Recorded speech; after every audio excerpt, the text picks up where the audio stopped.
Got it. And so what we'd like to start with is maybe to do some movement. I know that it's later in the day for all of you, so maybe if we start by just even rolling our shoulders back and forward. Ми хочемо починати з руханки. Yes. Можуть трошки порухати наші плечі. And also sometimes it helps to do a nice head roll, either to the right or the left, whichever is most comfortable for people. А також покрутити головою трошки, чи вправо, чи вліво, як вам подобається, дуже ніжно. Yeah. And also moving the head just from the right to the left, sometimes even giving a little stretch. To feel that stretch can be helpful. Буде корисно трошечки відчути це. And then even to maybe stretch your hands outward. І зробіть так руками вперед. Це теж приємно. Up. And вверх. Stretch to the sky. Розтягніться до неба. Ooh, I'm yawning. I must be releasing. Елейн позіхає, вона каже, що, мабуть, це таке спруження сходить з неї. Yeah, and sometimes, hello, there's Natalia. And sometimes, this can be helpful for some of us.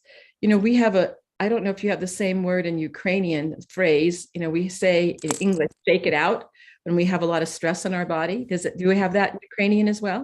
We have kind of. Hi, everyone. I'm sorry I was missing for the first several minutes. Всім привіт, я повернулася. Елен каже, що є англійською мовою така фраза, типу, струсити все з себе. Ми теж українською кажемо, що струсити напругу, так, струсити якусь зайву напруженість. So sometimes it can just feel good to go like this all over. So I don't look silly, but I'm just going to invite people to shake it out. Just shake it out. You can shake your body. Do you remember there used to be that old, I think it was called a twist.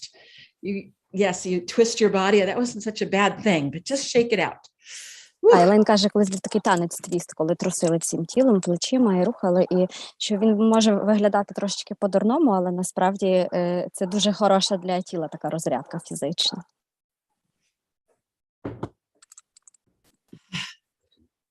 Right. I can feel my body. It's like the energies. I have a little bit more energy. Anybody else feel that? A little bit more energy in their body? Yes. So, okay. Not me. I missed the fun part. Oh, okay. We're going to have you do jumping jacks. No way. Елейн каже, що вона після цієї вправи відчуває такий приплив енергії і питає, чи ще хтось відчуває щось схоже в своєму тілі. Я сказала, що я ні, бо я якраз всю цю руханку пропустила, поки мене вибивало з інтернету. So what we'd like to do is go ahead and get started with our question for the day. So Natalia or Anna, if you'd like to read the question. Елен пропонує перейти до сьогоднішнього запитання. Аня, можеш його зачитати? Так, одну хвилинку. Мені здається, це дуже важливе запитання, бо воно дуже співпадає з тим, що, власне, я відчуваю. Аня says it's a very important question because she really relates to it as well. And I think many of us do. Okay. Зараз дуже часто бувають неспокійні ночі. В містах, які близько до окупантів, найбільше обстрілів відбувається саме вночі. На заході країни також іноді по декілька разів за ніч лунає повітряна тривога. Враховуючи, що днем ти також в постійній напрузі, а ще й безсонні ночі, що можна зробити, аби привести себе зранку до ладу, мати можливість ефективно функціонувати, а кава вже не допомагає? So Anna just read the question in Ukrainian. So I'm going to ask Deanne. Deanne had a really good point about validation. Deanne, do you want to start with that? And then we'll talk a bit about the neuroscience. Thank you, Elaine. It's a pleasure to be here. Елейн запросила Діан до слова, і Діан каже, що рада бути сьогодні з нами. When I first read the question, my first thought was absolutely you're going to feel activated, and your nervous system is going to be on high alert, and that's a natural way to be when you're under under threat. And so I just want to like validate the fact that of course these are really normal responses to being in a war zone. Діан каже, що коли тільки прочитала запитання, то подумала, що це цілком нормальна реакція, коли нервова система активується і перебуває в такій постійній напрузі, тому що коли людина живе під постійною загрозою, а перебування в зоні воєнних дій – це, звичайно ж, постійна загроза, то це цілком нормальна реакція нервової системи. І потрібно це для початку для себе валідувати, схвалити. And well, this is an absolutely natural response, and there's nothing wrong with you for feeling this way. There are skills, though, that can help you calm down, help you get maybe in a better place to get some rest. But I just wanted to start off by saying, absolutely, you're going to feel this way, and it's a natural response to threat. So. І в цьому немає нічого поганого. В перебуванні у такому стані, коли нервова система постійно збуджена і ми не можемо зібратися докупи, в цьому немає нічого поганого. Але цьому можна якось зарадити, якщо використовувати певні навички, якщо давати собі трошечки відпочивати. Утім, не варто забувати, що, знову ж таки, це нормально. Thank you, Deanne. So we wanted to talk about, and each one of us is going to say a little bit, but we want to talk a little bit about the nervous system and help explain why this is happening. Because number one, there is an unpredictability about what's happening in Ukraine right now. You hear the sirens. You don't know if there's going to be a shelling that's going to affect your neighborhood or not. So in essence, there can be, your nervous system is in a constant state of potential threat. So you're on high alert, and your nervous system is designed to be in what we call sympathetic hyper-arousal. And I'm going to explain a little bit about that. I'm going to bring up a slide, Natalia. Угу. Так, Ілен каже, що вони, відповідаючи сьогодні, наша команда терапевтів, відповідаючи на наше запитання, спробує пояснити все це з боку нейробіології, тому що в такій реакції нервової системи немає нічого дивного, якщо ми живемо під постійною загрозою повітряних атак чи бомбардувань наших міст. Коли ми не знаємо, коли буде наступна повітряна тривога чи наліт, то це цілком нормально. У нас активується так зване симпатичне гіперзбудження нервової системи. І ось зараз Ілейн вивела на екран слайд, у якому це також пояснюється. So, as difficult as this is, each one of us, human beings, are designed for survival within the way that we are biologically made. Біологічно ми створені для виживання. So when there is that constant potential threat of danger to yourself and to the people that you care about, your nervous system goes into hyperarousal, which activates the sympathetic nervous system, which is not meant for sleeping, it's meant for action, for fighting or getting away. І якщо перебувати під постійною загрозою, чи то загроза для нас, чи загроза для людей, які нам дорогі і небайдужі, тоді наша нервова система перебуватиме в цьому стані гіперзбудженості, тому що в неї активується симпатична нервова система. Вона не покликана і не створена для того, щоб ми заспокоювалися або спали, як каже Ілейн. Вона нас готує до якоїсь дії, до руху. So, for example, this probably happens to many of you. Every time you hear a siren in the middle of the night, your nervous system starts to jump up into that hyper-aroused state, and your heartbeat starts beating faster. Your breathing rate is more rapid and shallow. The stress hormones get pumped into your nervous system. Щоразу, коли, наприклад, вночі лунає повітряна тривога, і ми її чуємо, то наше тіло реагує відповідним чином. Нервова система запускає оці реакції, підвищується серцебиття, стає поверхневим і більш частим дихання, і в кров вприскується велика кількість гормонів стресу. And you know, one of the hormones of stress is adrenaline, and that's our one of the chemicals that help us have more energy to be able to fight a threat or to run away from a threat. So we're designed, you know, sometimes you hear, oh, that person, you know, lifted that car, you know, and they don't usually have the energy to lift anything up, but adrenaline gives our body more strength to be able to survive a threat. І один з таких гормонів стресу – це адреналін. Він дає тілові більше енергії. Часто ми чуємо такі історії, що люди в сильному стані стресу підіймали автомобілі, тоді як в звичайному стані ця людина не могла там і важкої речі підняти. Це все тому, що коли в кров вприскується велика кількість адреналіну, то ми біологічно створені так, що ми отримуємо додаткову енергію для виживання. So when the sympathetic nervous system is activated, there's other parts of your nervous system that we don't need, and that's like our digestion and our saliva. So you even may notice your mouth is more dry, and you also may notice that you're having problems digesting. And even sometimes people talk about being constipated, or they talk about, oh, they have loose bowels all of a sudden because they're afraid. So there can be all sorts of complications with the digestive system when you're in a sympathetic hyper-aroused state. І коли активується ця симпатична нервова система, то деякі функції організму якби призупиняються за непотрібністю.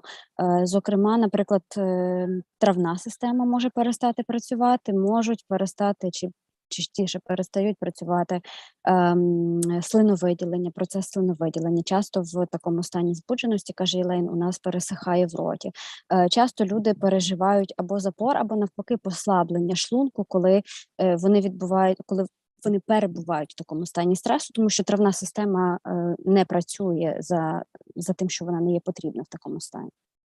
And Natalia, I'm going to say something that's kind of indelicate, but I want people to know this can happen to them. And that is that, you know, there's a phrase in English that is called scared shitless. And that means you can be so scared, you lose your bowels. And that can happen to a young person. It can happen to an older person. It can happen to someone who is in the midst of the healthiest of their life. But that can happen when the fear is extreme. And I want to let people know that could happen and not to feel bad about themselves if that should happen, because it's the way that the nervous system is designed. Так, і Елейн каже, що є ще такий досить делікатний, точніше вона назвала його радше не делікатним, але це за великим рахунком делікатний момент, пов'язаний з травленням. Англійською мовою є певна фраза, яка пов'язана з тим, що люди в стані такого сильного переляку можуть дуже сильно захотіти в туалет, і в нас це теж, напевне, українською має бути якийсь відповідник. Та? Я теж мушу перепросити за нецензурну лексику, але, мабуть, ми кажемо там злякатися до всирачки, да? Є така фраза. І от це, мабуть, воно, тобто це насправді фраза не безпідставна, вона пов'язана з фізіологією того, як працює наше тіло. І Елейн каже, що така реакція організму, коли все вилітає в туалеті через те, що нам страшно, вона не залежить від віку. Це може статися і стається з дітьми, з дорослими, з літніми людьми, незалежно від того, в якому стані наша нервова система і тіло загалом. And some people may notice as well that they need to pee all the time, that they may have more urgent needs to urinate. I know this is an indelicate conversation, but I want people to know about that too, because they may think, oh my gosh, what's going on with me? But that's what happens when we get into that sympathetic hyper-aroused state. І комусь може хотітися постійно в туалет пісяти, і це теж нормальна реакція, каже Елейн. Вона торкається зараз цієї теми, тому що хтось може, можливо, не розуміє, чому так відбувається, і що це за така ненормальна реакція тіла, але це насправді дуже нормальна реакція тіла на оцей стан, коли симпатична нервова система повністю в активованому стані, і ми перебуваємо в такій гіперзбудженості через постійну загрозу.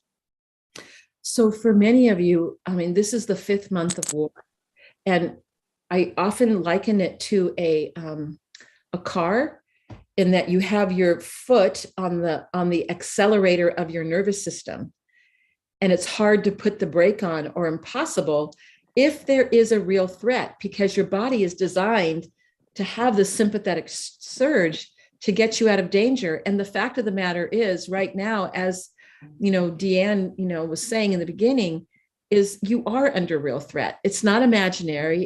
It's actually happening. And the unpredictability of it is going to cause that system to be activated, because remember, we're designed for survival. І Елен порівнює, вона каже, така метафора, от зараз у нас війна триває повномасштабна війна триває 5-й місяць. Вона порівнює цей стан з автомобілем. Це як постійно їхати і постійно тримати ногу на педалі газу. Насправді досить складно, хочеться іноді натиснути на гальмо, але ми не можемо натиснути на гальмо, тому що загроза вона постійна, і до постійності загрози додається також такий чинник, як непевність, коли ми не знаємо, що і як буде далі. І біологічно наші нервові системи створені таким чином, що ми не можемо загальмувати, коли загроза не зникає. І тому це дуже складний такий стан, в якому ми перебуваємо. So if you are awakened in the middle of the night with a siren, is that your survival responses are, and the sympathetic hyper-arousal state is going to happen. This is not because there's anything wrong with you. This is the way we're designed to survive. And I really want to get that point across, because sometimes, Natalia, people can start thinking there's something wrong with them for having that response. It's the way we're designed to survive. Каже Єлен, що якщо ми прокидаємося вночі від звуку сирен чи повітряної тривоги, і в нас вмикається ця симпатична реакція, то вона чому Єлен хочеться зараз нам всім донести? Тому що часто люди думають, що з ними відбувається щось неприродне чи ненормальне. Типу, чому я так реагую на все це? Але це цілком нормально, тому що ми біологічно створені таким чином. Коли є загроза, ми себе убезпечуємо в такий спосіб. So this system also is designed for like short action, so that you're under threat, and then you're not, and then hopefully your parasympathetic nervous system, which we also called rest and digest, prepares you to calm down and to rest and to feel more like yourself again. It's when you can hopefully really sense that resilient zone and that zone of well-being. Коли оця симпатична система, симпатична реакція вимикається, то і відчуття загрози принаймні зменшується, то в нас може увімкнутися парасимпатична нервова система. Її ще називають системою відпочинку і травлення. І вона допомагає нам заспокоїтися, вона допомагає нам відновити сили, знову ж таки запускається травна система, і організм таким чином відновлює трохи сили після стресу. And because right now there is this, like the question, there is a constant threat at night. It's not like it's going away. So your body has that foot on the accelerator of your nervous system. And I hope people can understand that sympathetic hyperarousal is meant for action. It's not meant for sleep. І тому, коли постійні у нас нічні тривоги, сирени, то, відповідно, нервова система постійно сприймається як загрозу, і тому тримає ногу на педалі газу, і тому весь час вімкнений оцей стан гіперзбудженості симпатичної нервової системи. Тобто Єлен ще раз наголошує, щоб ми це розуміли. Вона не створена для сну, вона створена для дій. And, we can say that the extraordinary nature of war is that when this constant threat is there, it's hard for your nervous system to rest, to go into that parasympathetic reaction. І одна з проблем війни у тому, в природі війни є така риса, як оця постійна загроза, вона не зникає. А оскільки постійна загроза не зникає, то наші нервові системи не мають можливості перемкнутися на режим цієї парасимпатичної і дати собі трохи відпочити. And this is something, Natalia, that, so hard, is that if there are times and that people feel a little bit safer, and that may also be hard right now because of the unpredictability of the shellings, it is so important for them to take little rests of their nervous system like when they are in the morning, for example, if they can do something with intention to cause that parasympathetic response. І якщо ми знаходимо якісь моменти протягом дня чи тижня, коли почуваємося в трошки більшій безпеці, хоча це дуже складно, враховуючи непередбачуваність обстрілів, то варто знаходити також в цих моментах можливість відпочинку для своєї нервової системи. Наприклад, каже Елейн, можливо, вранці, можливо, коли ми тільки прокидаємося, робити щось свідомо з наміром дати своїй нервовій системі перепочити від цього постійного стресу і нервового збудження. And we're not going to say that it's an easy thing to do, but it is possible. And it's important for their nervous system and for them to sleep, of course, because we know if we don't get enough sleep, we're irritable, we're not as patient, we're not as clear thinking. It just affects every part of our wakefulness when we don't get enough sleep. І Елейн каже, що вона розуміє, наскільки це складно може бути в наших умовах, але це дуже важливо для нервової системи – знаходити такі епізоди, де ми можемо давати їй перепочити, тому що більше перепочиває нервова система, то краще тіло спить вночі, а без сну або з поганим сном ми стаємо дратівливими, ми не здатні мислити повноцінно чи ясно, і тому такі епізоди дуже важливі. And I just want to emphasize that parasympathetic response is you take a deeper breath, you feel your heart rate slowing down, you can sense that there's something releasing in your nervous system. You even may, when I talk about myself yawning or even a little bit of shaking that comes out as the nervous system is coming back into balance. These are reactions of the parasympathetic nervous system and something that you can do with intention. І реакціями нервової системи, які свідчать про те, що вона трошечки видихає, якщо можемо так сказати, це, власне, є, наприклад, оці довгі видихи, це позіхання, теж є ознаками того, що нервова система трошечки розпружилася, це трусіння, струшування себе. І якщо ми можемо помічати в собі такі реакції і можемо робити їх свідомо, чи якось вишукувати їх свідомо, то це, каже Елейн, допоможе хоч трошечки повернути нервову систему у стан більшої збалансованості. And so what I'd like to do now is, Irina had a lovely description of, some of you may know this, and this is of course not completely on point, but it's similar. So Irina, if you could talk a little bit about like when we have new babies. And you can just say it in Ukrainian because you talked about it to us beforehand. Так, добре, дякую. Я теж хотіла сказати, що я всім серцем з вами, і я знаю, що це навіть не близько до того, що зараз проходить на Україні. Але ж, може, цей досвід, коли всі, хто був мамами, знають, що коли дитинка прокинається кожні 2 години, і ми повинні встати, покормити і змінити, і якщо нема батька чи нема ніякої допомоги, ці маленькі хвилинки, коли ми можемо відпочити, ми їх осознано, ми їх використовуємо для себе. І я б, може, призвала би подивитися на цю ситуацію трошки з такого боку. І люба хвилинка, коли ми можемо відпочити, і це повинен бути намір відпочити. Це може допомогти хоч трошки. Дякую. And there's a message in the chat, Natalia. Yeah, I can see that. Так, маємо повідомлення в чаті від пані Тетяни. Я вечорами читаю цікавий історичний роман. Спочатку було важко, одну сторінку перечитувала, а тепер дійсно допомагає відпочити. So Tatiana wrote that in the evening she reads a very interesting historic novel.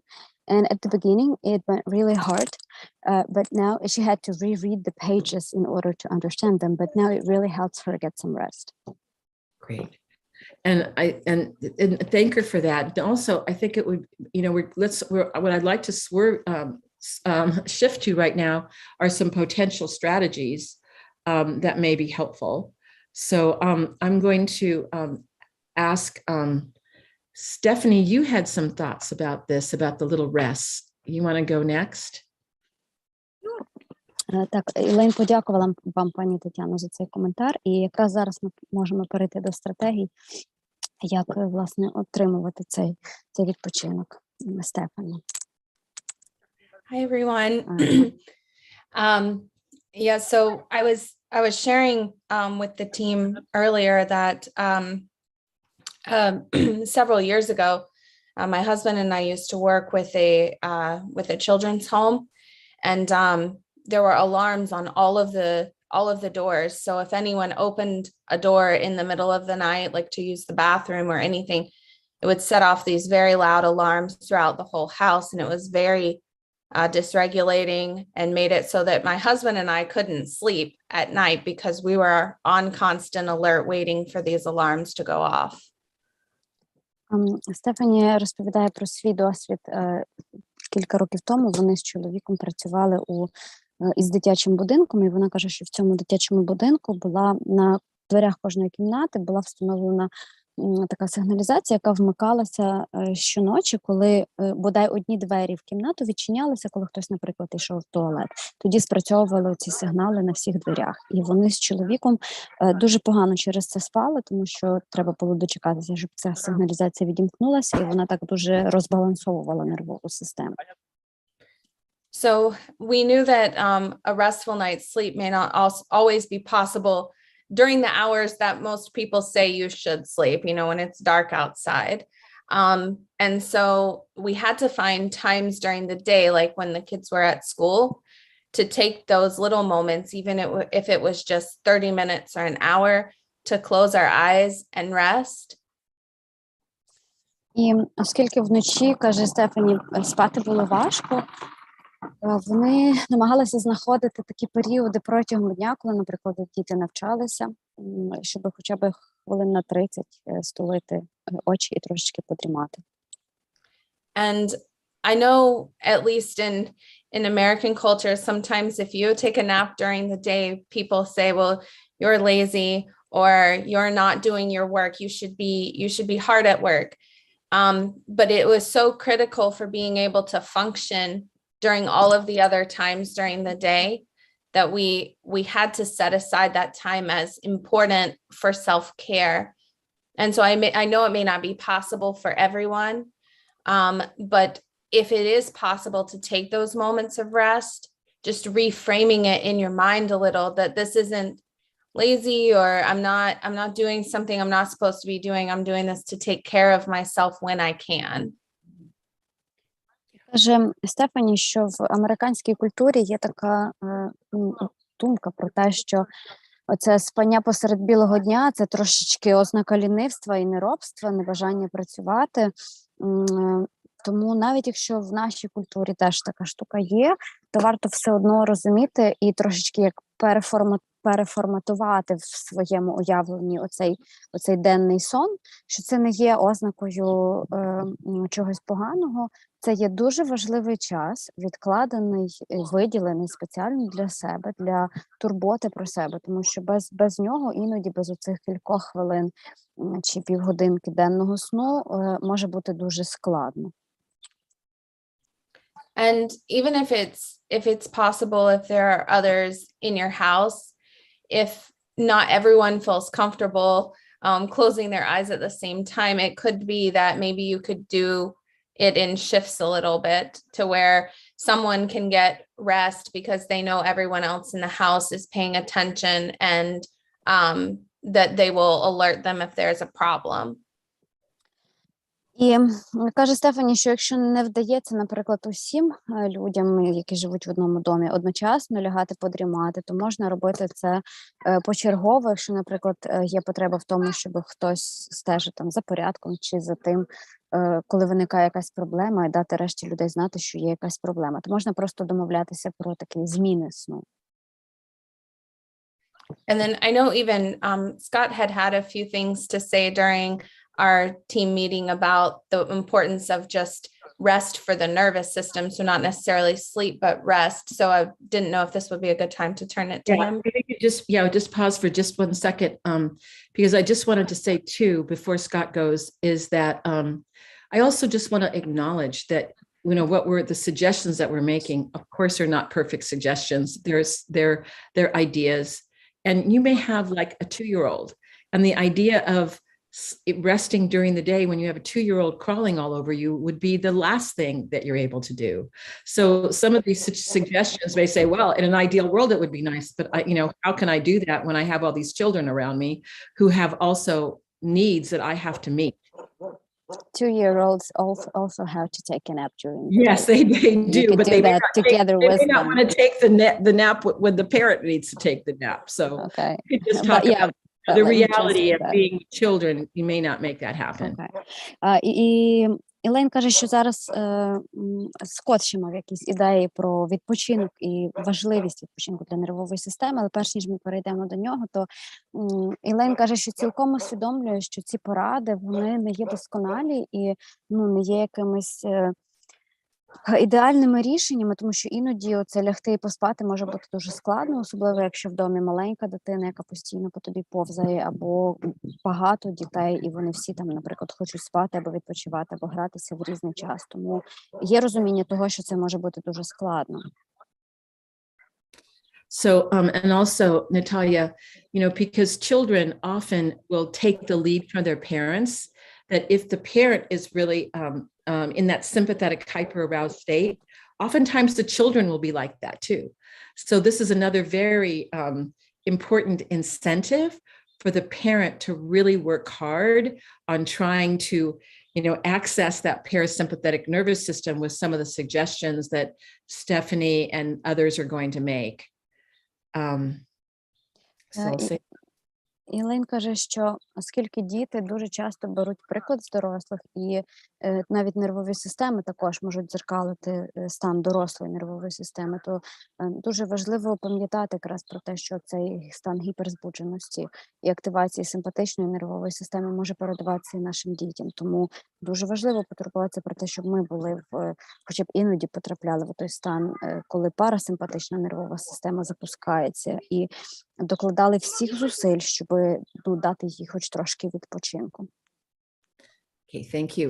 So if we could have Scott go and then Catherine. Catherine's going to talk about movement, and Scott's going to talk about some other ideas that he had. So go ahead, Scott.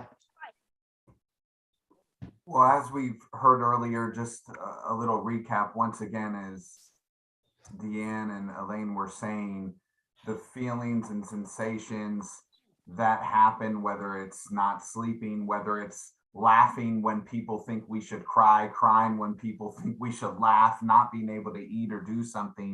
These are biological and natural nervous system responses. And so hopefully we can continue to have a lens of less judgment of what's wrong, because there is nothing wrong with you, versus these are things that are just happening.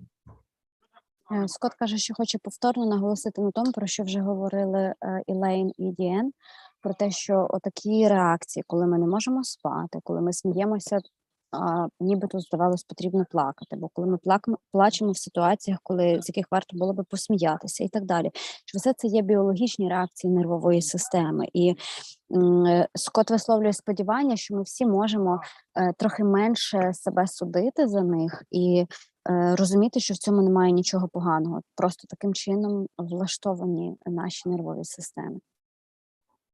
And every response, sometimes we respond differently, and we might not know the response we're going to have, and that is okay. Just like the next day is a new day. It might be a day of struggle, it might be a day of calm, it might be a day of opportunity. And so each reaction each day is new, and that means we hopefully can do some of these things and have a choice to try and balance how we sense and how we feel.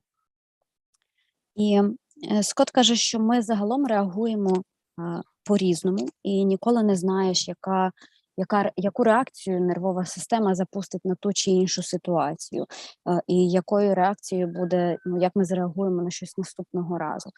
Тому він каже, що кожен новий день несе в собі щось нове. Це може бути день або нових стресів, або нових можливостей, або день, наприклад, спокою. І в контексті того, що ми не знаємо наперед, як реагуватиме наша нервова система, це можна скористатися, щоб робити щось свідомо для себе і для своєї нервової системи, і мати вибір того, як ми реагуємо, чи як ми турбуємося про себе в тій чи іншій ситуації.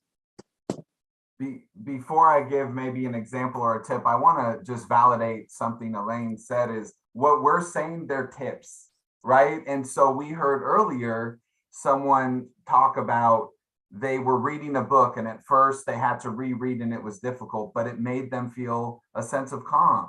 And so if you are able to sense the sensation and to realize right now I'm a little bit more in my okay zone, then that is a wonderful skill.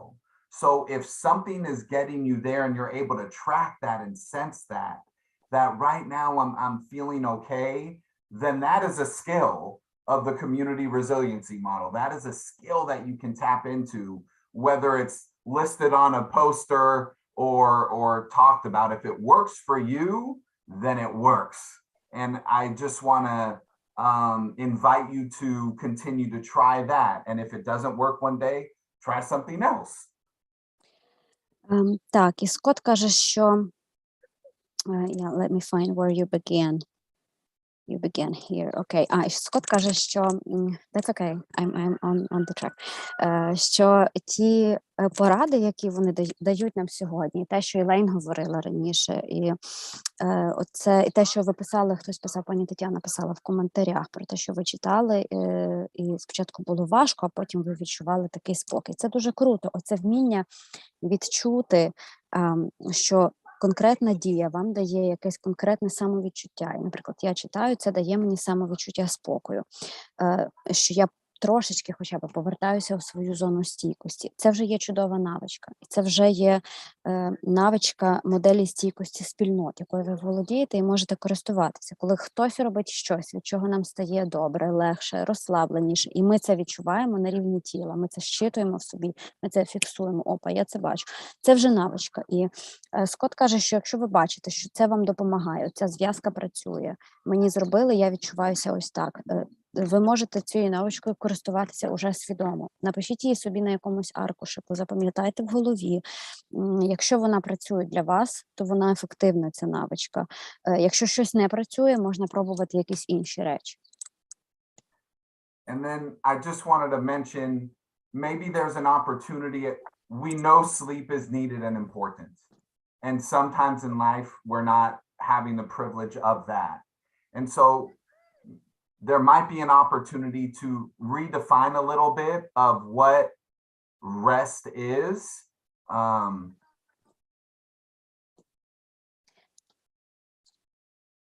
Скотт каже, що ми говорили про важливість сну і про те, що спати потрібно і важливо. Але якщо ми зараз не можемо достатньо спати, чи не маємо достатньо якісного сну, то, можливо, варто, як він каже, переосмислити або дати інше визначення тому, що таке відпочинок. So if we're with our 2-year-old and we're able to read a book and there's a little bit of joy and laughter for 10 minutes, that might actually fill our tank up as if we did get an hour, 2-hour sleep or nap. So rest could look different for people, whether it's a 10-minute nap, whether it's a 5-minute grounding session, whether it's a moment of joy with yourself or others in your network or family. That could also be rest that helps us recenter ourselves, get into our okay zone for a little bit. And I just want to invite people to continue to work on doing, taking time for yourself and the people around you, and the help now strategies and other things we've talked about. And I know Catherine's going to talk about opportunities for movement. But once again, thank you for your strength and your perseverance. And when you look at us in this Zoom space, and I personally know this is not enough and wish I could do more, but know there are millions and billions of others sending you strength and love and prayers of healing and perseverance. And we're with you in mind, body, and spirit. Thank you. Так, і Скотт каже, що якщо по-інакшому подивитись на те, що таке відпочинок, спробувати в голові навіть своє інакше це виявити, то, можливо, в нас можливостей для відпочинку буде більше, ніж ми собі думаємо. Якщо у нас 2-річна дитина, для прикладу, і вона хоче гратися і стрибати, то ми можемо з нею посидіти, почитати їй книжку, повеселитися разом, посміятися. Це теж може бути відпочинком, оце такий приємний час з рідною дитиною. І якщо не сприймати його, наприклад, за материнську роботу, а за відпочинок. Можливо, він буде еквівалентом години чи 2 годин навіть сну. Для когось відпочинок – це 10 хвилин поспати, подрімати. Для когось 5 хвилин посидіти в практикою ресурсності. Для когось це побути в радості з собою чи з іншими, з близькими людьми.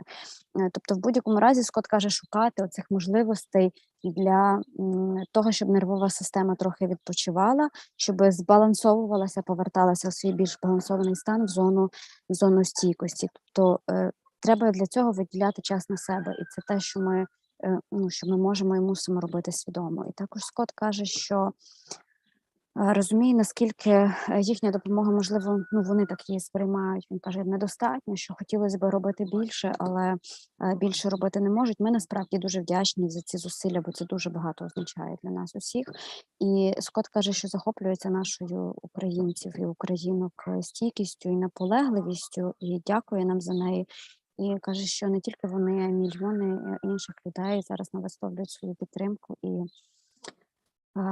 і допомогу в тому, що ми зараз переживаємо, тому ми за це також насправді дуже, дуже вдячні. Thank you. Thank you, Natalia. And thank you, Scott. Before you go, Catherine, I just wanted to say one thing, that one of the things that it may seem counterintuitive that helps to calm the nervous system is movement. And I first learned this when I was working with veterans of war, that they would report to me that they couldn't sleep and they would wake up in the middle of the night. And so I would teach them the help now strategies, and they started saying, oh, when I push against the wall, it's like the energy leaves me and it's like it resets the nervous system, and they were able to go back and fall asleep again. So even though it may seem, well, why would I do movement if I want to go to sleep? You may need to do the movement first to be able to go to sleep. And that's why I want Catherine to go next, and she's going to talk all about movement. So go ahead and translate that, Natalia. Yeah, sure, thank you. Так, Елейн каже, що зараз Кетрін нам трохи розкаже про рух і чому рухи важливі для того, щоб добре спати. І на перший погляд ця думка може статися такою нелогічною.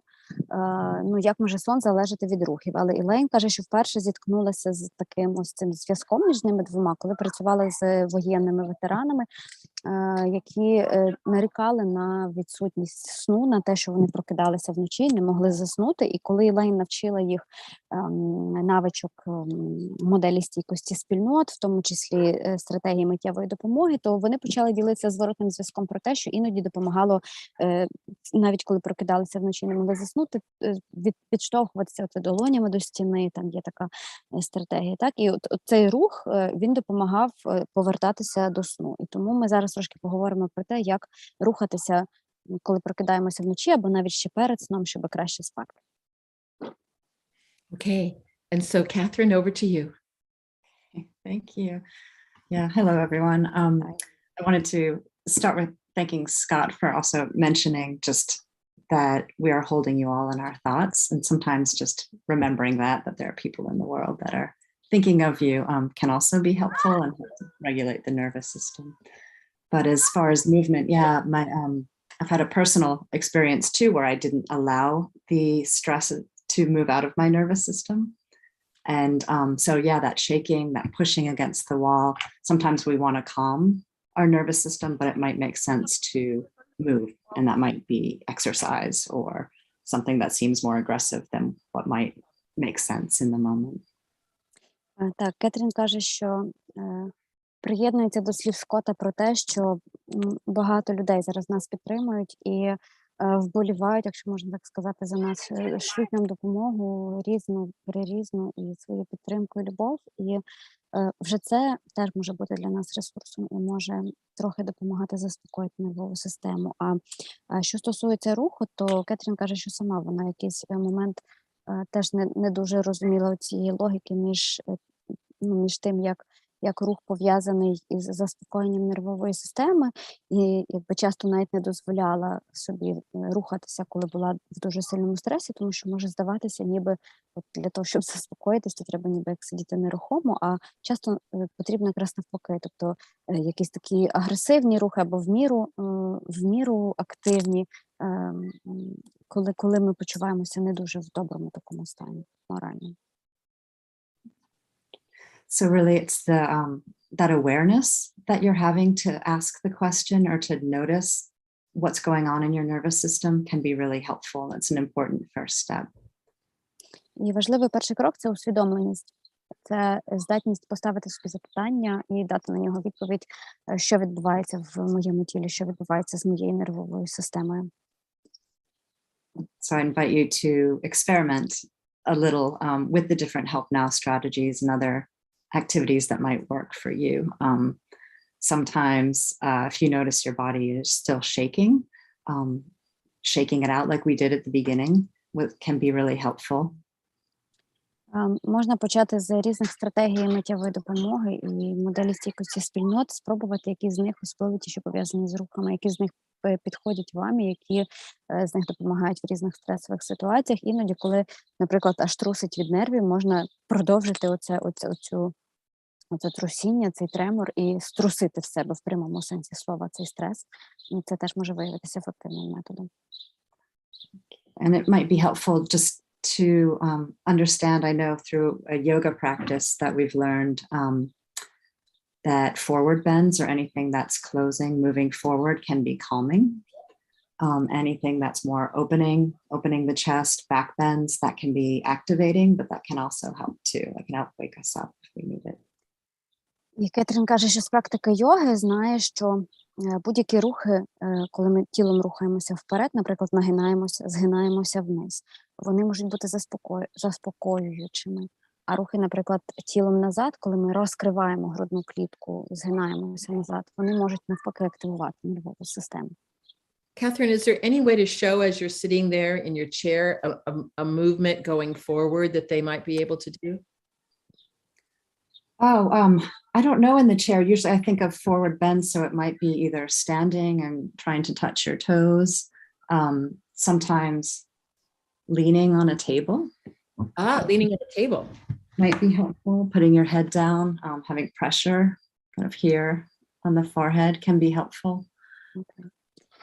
Так, Кетрін каже, що можна будь-які оці згини тілом уперед, коли ми стоїмо і згинаємося тілом униз, от це про них мова, що вони можуть бути такими заспокійливими. Можна навіть просто, Кетрін пропонує, лягти на стіл, схилитися до столу і впертися лобом до столешниці і відчути оцей тиск на лобі.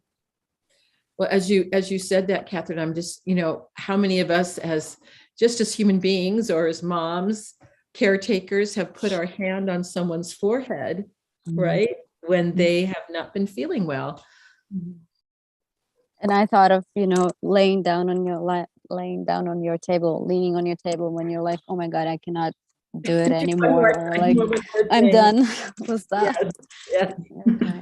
Так, Elaine каже, що оцей рух до лоба, коли ми тиснемо на лоб, чи точніше торкаємося лоба, ми як мами його часто робимо, коли питаємось про самопочуття дітей, а мені особисто ще здається, що прилягти на стіл, коли вже більше не можеш, це теж такий природний якийсь дуже рух для нас.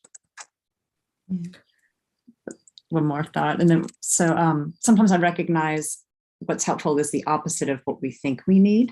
So I take hints from my students. I'm a teacher. And so often I see my students lean back and arch over the chair. I'm sure you've all seen that or remember doing that as a student, stretching back. Yes. And that is really, they're releasing their nervous system when they do that. So if I catch them doing that, we will practice it together, and that can be helpful. So sometimes when we're feeling a lot of fear, we tend to close up it might be helpful to kind of open our chest and to lie over a chair or sometimes a block, or we can put pillows on the floor that we can lie over behind our chest. І каже Кетрін, що іноді може бути так, що нам хочеться зробити якийсь певний рух, але насправді в момент, коли нам його хочеться зробити, ми можемо потребувати якраз протилежного якогось, чогось навпаки. От вона наводить приклад, що коли нам страшно чи неприємно, і вона це часто спостерігає серед свого учнівства, коли хочеться якось так згорнутися, як калачиком чи клубочком, але дуже часто учні і учениці відкидаються назад на стільці, отак відкривають груди, і це якраз оцей рух навпаки від того, чого ніби хотілося б, він теж допомагає трохи зняти цю напруженість із нервової системи, тому можна просто відкидатися назад, можна лягати на подушки і теж спробувати відкривати свою грудну клітку в намаганнях зняти напругу з нервової системи. Thank you, Catherine. I'm also going to ask Deanne or Irina if there was anything you'd like to add to our bucket of different strategies that might be helpful. Yeah. Thank you. I had a thought. I was thinking about when my son had a car accident in high school, and he, when I went to the accident scene, he was shaking, and I remember him saying, "I can't stop shaking," and thanks to the skills I had learned, I said, shaking is normal. Shaking, just let yourself shake. And sometimes we feel like if it's an unusual experience in our body that we want to stop it.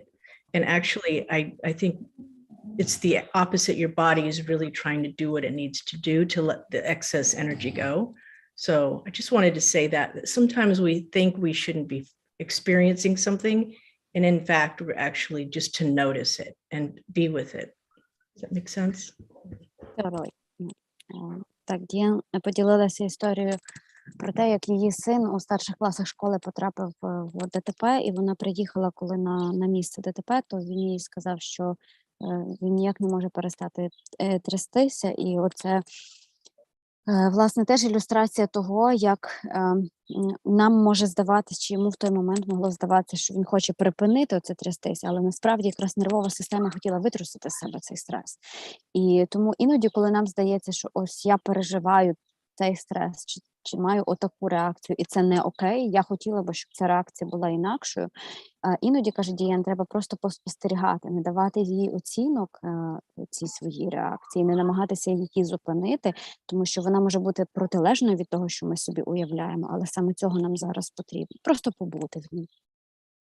I just want to emphasize how important it is what Deanne just said, because so many times when I've spoken to people that have been in very terrible situations, when they've started that shaking, they try to stop it. And actually that can make it, go into that sympathetic hyper-aroused state. And if you just let it shake out, it actually induces a deeper breath and the parasympathetic nervous system. So there probably is a lot of shaking going on. So allowing that to happen is so important right now. Essential. І Елейн каже, що хоче наголосити на тому, наскільки важливо те, що щойно сказала Діан, тому що дуже часто, коли в стресі нас починає трясти, і ми хочемо цю трясцю, чи як її правильно назвати, припинити, зупинити, щоб заспокоїтися, то насправді ми чим більше себе сковуватимемо з цієї реакції, тим більше ми активуватимемо, власне, оцей стан гіперзбудженості і активації симпатичної нервової системи. Замість того, щоб намагатися це приглушити, варто просто дати цьому з себе витрусити, і тоді, можливо, ми побачимо, що ми почали глибше дихати, і дозволити просто цьому відбутися. От такій реакції, яку зараз має наше тіло. The other thing, I want to say one more thing, and then Irina, that you can go ahead, is that, we've talked about the sympathetic hyper-aroused state, but there's something else that happens that Deanne just reminded me of that's very important. And that is some of us, when we are hearing that, if we hear the sirens, what could happen is we feel like numb, like we go into like the deer in the headlights where we can't move. And it's almost like we're in slow motion. І Елейн каже, що окрім цього гіперзбудженості, цієї симпатичної нервової системи, Може бути також інша реакція, коли ми чуємо нічну сирену або ще якусь ознаку загрози, ми можемо впадати в стан заціпеніння. Оце як олені на трасі перед автомобільними фарами, коли вони просто перестають рухатися, і така реакція теж у нас можлива. And that's called the freeze response. And that's also, it's a common reaction of the human nervous system when there is extreme threat, when you really fear, oh my gosh, something could happen to me. Це називається реакцією замри або завмирання, коли ми відчуваємо чи сприймаємо загрозу і боїмося, що з нами щось може статися. Це теж одна з реакцій нервової системи, вона просто заморожує себе. And sometimes we can get stuck in that state where we just feel numb all the time. І іноді ми можемо просто застрягнути в тому стані, коли ми весь час почуваємося такими заціпенілими. And sometimes when it happens to us, we may not have the insight, oh my goodness, I feel numb. It may be someone saying to us, you don't seem like yourself. You seem like you're frozen or you're stuck. And you can start to feel sad and depressed in those states. І дуже часто ми можемо цього навіть не розуміти, не усвідомлювати, аж поки хтось нам не скаже, що ти якась сама не своя, ти ніби не реагуєш ні на що. І від цього ми можемо впадати в сум і такий пригнічений стан. I know I've used this metaphor before, but it's almost like you have a dead battery inside of yourself, and you need to put jumper cables on to wake you up, to get you out of that state. I mean, they're not literally put jumper cables on, but to do a skill to be able to come back into your zone of well-being where you can heal yourself again. І така метафора, якою можна цей стан описати, це так ніби у нас сіла батарейка, чи майже повністю розрядилася батарейка, і для того, щоб повернути себе знову в стан такий робочий. Коли ця батарейка працює, то її потрібно якось оживити, її потрібно підзарядити, і для цього, власне, можна використовувати ті навички, про які ми говорили, які допомагають цю батарейку оживити. So you could see a family member like this, for example. So what you would want to do then is if there can be something they can put on their body that's heavy, like weighted, like, let's see, I have a pillow right here, right? I have a pillow. If I put the pillow on my lap and I can feel some weight on my lap and feel my feet on the ground, that sometimes brings me to the present moment. And it's like I can start feeling myself again. It's almost like, oh, now I can feel there's some warmth in my legs. And it's like you've been cold and it's thawing out and you start sensing yourself again. Ілейн каже, що ми можемо іноді бачити, що наші рідні чи близькі впадають в такий стан. І як тоді їм можна допомогти? Можна, ось вона витягнула подушку з-під своєї спини, можна покласти людині на коліна, наприклад, подушку, ну чи якийсь інший предмет, щоб вона відчула вагу цього предмету на колінах. І коли от відчувається ця вага, то воно ніби нас так більше заземляє, повертає в теперішній момент. І, каже Ілейн, ми так ніби починаємо розставати з цього замороженого стану і потрошки повертатися до реальності. And so also a touch can be very important. So like, depending on your relationship to the person, even if you can hold their hand and they can feel the warmth in your hand or their shoulder, so they can start feeling the warmth of a touch can start to slowly start awakening the nervous system so they don't feel so numb. Крім того, доторки – дуже такий гарний інструмент, теплий. Якщо дорога, близька нам людина потребує такої допомоги, то можна просто торкнутися її, покласти руку їй, наприклад, на плече. Коли людина відчуватиме дотик іншої людини на собі, то вона теж потрошки почне розставати і повертатися до теперішнього моменту. Or putting a blanket on them as well, like they can feel weight on their body can also really help them if they're frozen. And help yourself if you're frozen. Можна також загорнути в ковдрочку, в покривальце якесь тепленьке, тобто це теж допомагає розтопити оцей такий заморожений стан. І ці методи можна використовувати не тільки для інших людей, а й для себе самих. And to bring this back to the nervous system, the belief is when people get frozen, it's they have the accelerator, the sympathetic nervous system. Your foot is on the accelerator of your nervous system at the same time the brake is. So in essence, you're stuck in time. It's like if you put your car into park and you gun the engine, you're not moving, but you're very activated on the inside. So even though you feel numb, doesn't mean that your nervous system is not on its most activated state. That's a very important point to understand, which is really important if somebody you love is stuck or you yourself is stuck, to maybe talk to someone to can help you get unstuck, because sometimes you need help in terms of not doing this on your own. Так, і ще я наголошую на тому, що нам може здаватися, що такий заморожений стан – це є, що він не є станом гіперзбудженості нервової системи, але насправді це не так. Попри те, що зовні нічого не відбувається, людина бездіяльна, чи ми, чи хтось із наших рідних, але оцей стан заціпеніння – це якщо взяти той самий автомобіль, про який ми говорили, поставити його на нейтральну передачу і втопити газ. Тобто машина нікуди не рухається, але двигун працює наповну. І попри те, що зовні нічого з людиною не відбувається, нервова система в неї збуджена все одно до максимуму. І тому дуже важливо із цим станом щось робити. І також Єлень каже, що важливо просити про допомогу, якщо ми бачимо таке в собі, тому що надовго застрягати в цьому стані не є добре, і якщо ми бачимо, що з нами щось подібне відбувається, просити про підтримку у близьких, щоб себе з цього стану вивести. And also the last thing I'll say before turning it over to Irina is that people might think, well, if I feel numb, maybe it would be easier for me to go to sleep. It actually can be harder, because if you try to lay down and sleep, is like you feel like on the inside you're like a beating drum, but on the outside you can't move. So it can be even harder to go to sleep.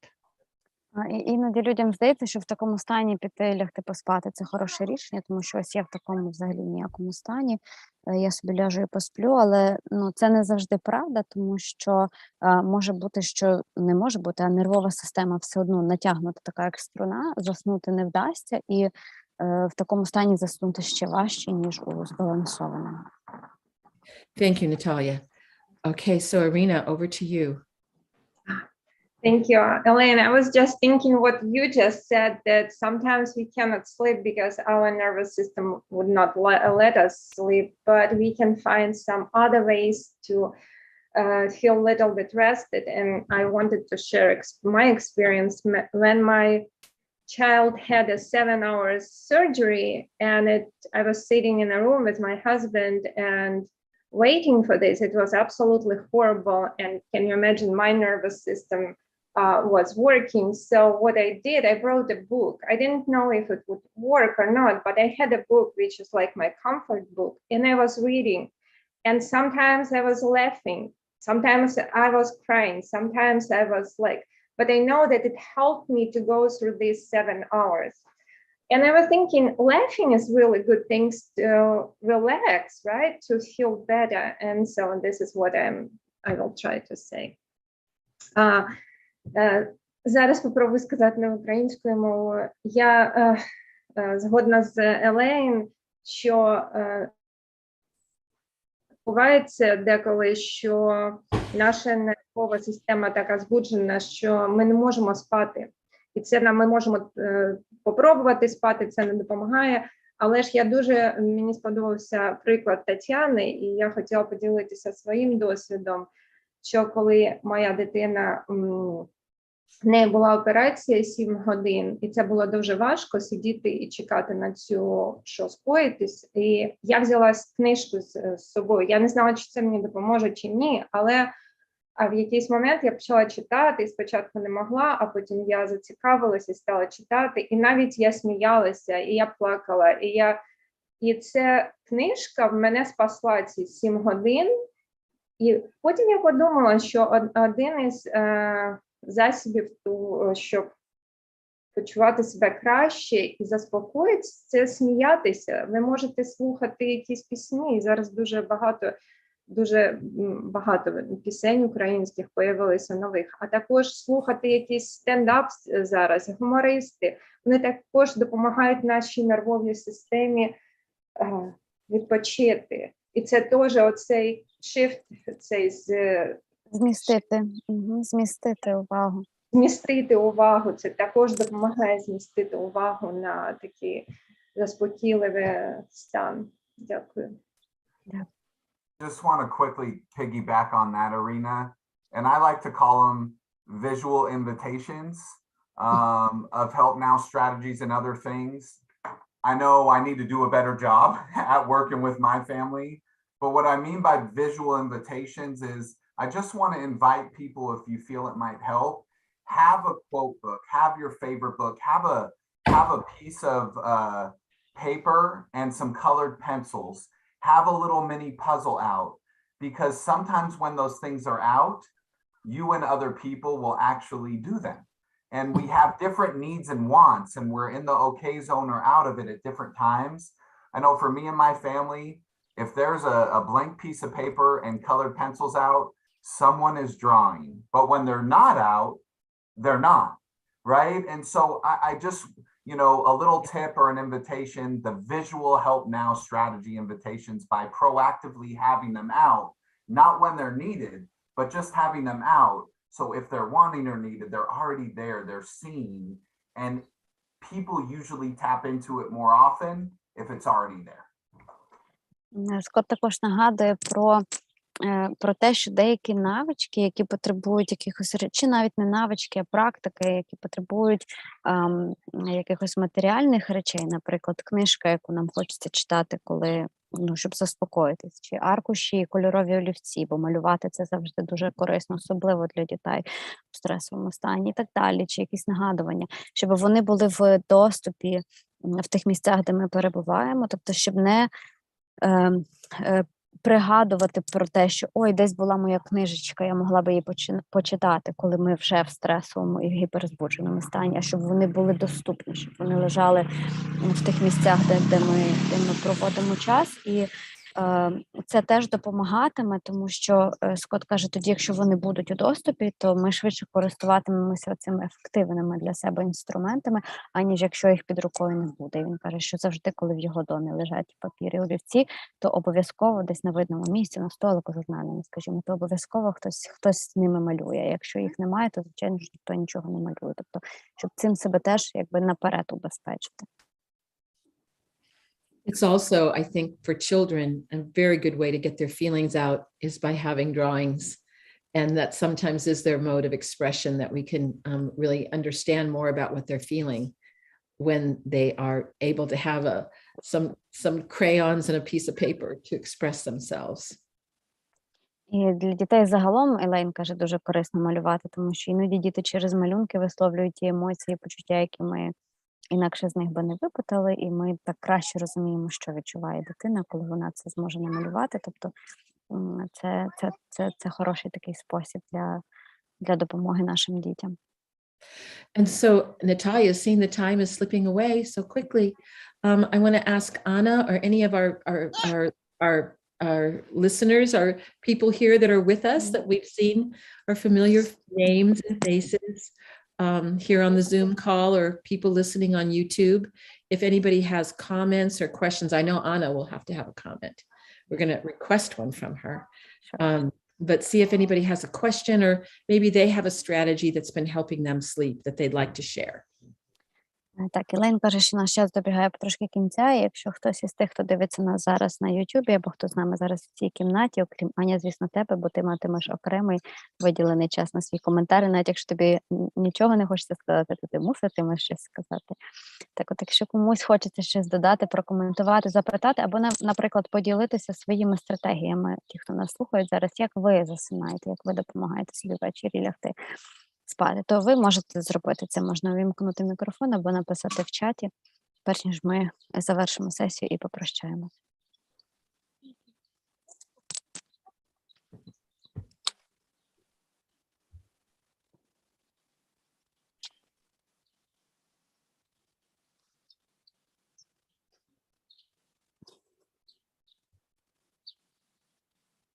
There's a thank you in the chat from Ina. Thank you for this session. Thank you, Ina. And she also said that she reads. Маємо коментар від пані Інни про подяку за зустріч і про те, що вона використовує читання і легкі дотики до тіла. And light touches to her body. Yeah, Наталю, і там є ще більш широкий коментар про цікавий історичний роман. Ми Бачиш? його обговорили ще, коли він з'явився. Ага, це я випадала в ці хвилини. Напевно. Мгм. Inna keeps writing that she uses messaging balls, massage balls, Oh, good. Yes. Yeah. to touch herself and to Yeah. calm herself to sleep, or just walnuts. Так, Those are all пані- really good strategies that, can be used by anyone really, because that touching can help to stimulate, that parasympathetic response so that our body can relax so we can sleep. Мгм. Так, пані Інна написала, що вона використовує легкі дотики до тіла за допомогою масажерів м'ячки або просто волоських горішків. І Елейн каже, що це дуже добра така насправді стратегія, якою можуть користуватися всі, тому що оці дотики до тіла, вони стимулюють якраз оцю парасимпатичну реакцію, яка запускає наш відпочинковий режим. So I see that also that Anna has her hand up. Так, і пані Інна ще написала, що уявляє себе під водоспадом. And Inna also put in the chat that she imagines herself standing under the waterfall. Oh, yes. So bringing our resources in is a wonderful way to be able to activate that parasympathetic response. Yes. Так, каже Елен, що використовувати ресурси, цей водоспад, це вочевидь ресурс, це теж хороша стратегія для того, щоб активувати парасимпатичну нервову реакцію. Так.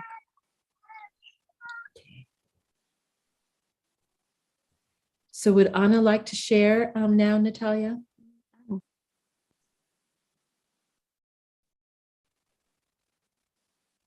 Аня? Вибачте, у мене сьогодні дуже нестійкий інтернет, чомусь під час повітряної тривоги так буває, і деякий час після неї, тому я випадала в певні хвилинки, але дуже багато почула для себе. Перегляну обов'язково ще раз наш вебінар, бо дійсно багато випадала сьогодні. І про малюнки я знаєте ще про що подумала?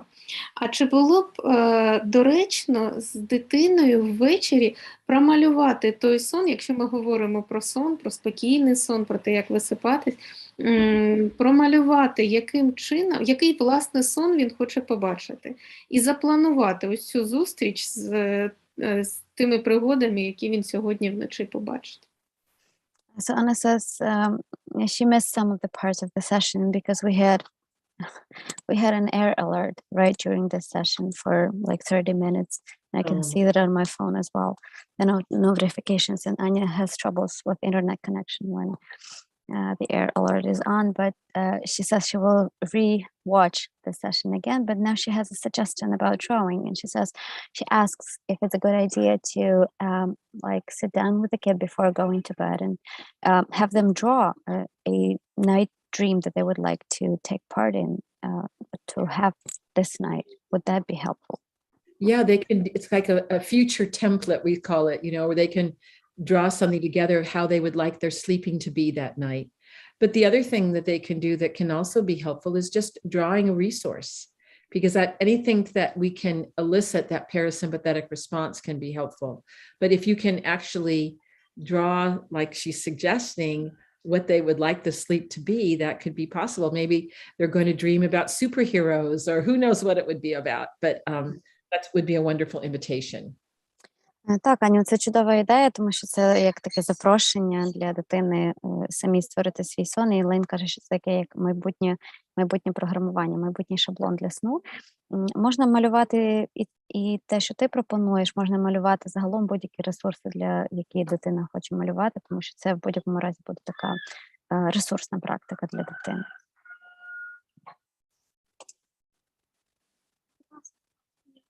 So I just like to say to, to Anna, I am so sorry for all of you that you have to live through these sirens, through the shellings, and to here we are together. We've been together so many mornings, and to have to live with that on an ongoing basis. I truly, it's incomprehensible to me, and it just makes me appreciate you all so much that here Anna comes back and she's with us as she has been after having a 30-minute break, not intentional break, as we know, Natalia, but I just want her to know, and all of our listeners to know, just how much we admire you, and that we are with you, and you are in our hearts always. Елейн каже, що